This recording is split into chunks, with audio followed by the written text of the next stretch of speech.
સુરતથી સમાચાર કોંગ્રેસના પૂર્વ શહેર પ્રમુખના પુત્ર સામે પોલીસ ફરિયાદ ઉમરા પોલીસ મથકમાં વ્યાજખોરીની ફરિયાદ નોંધાઈ બાબુ રાયકાના પુત્ર રશિયન રાયકા સામે આરોપ કોંગ્રેસ કાર્યકર્તા દીપ નાયકે નોંધાવી ફરિયાદ 1 કરોડની સામે 1.30 કરોડ ચૂકવ્યા હોવાનો દાવો ગેરંટી પેટે લીધેલા ચેક બાઉન્સ કરાવ્યાનો આક્ષેપ હેરાન પરેશાન કરવામાં આવતો હોવાનો પણ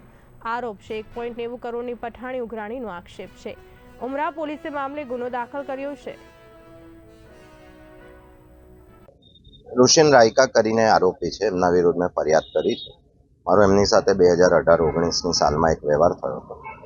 એમની પાસે મેં અમુક પૈસા લીધા હતા જે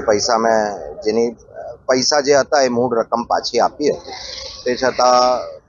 બળજબરીથી એમણે 2-3 વર્ષ પહેલાં મારી પાસે મારા પરિવાર પાસે ચેક અને એક પ્રોપર્ટીની કબજા રસીદ લખાવી કોઈની ખોટી ફરિયાદો ઊભી કરી હતી મને માનસિક રીતે હેરાન કરવી પડી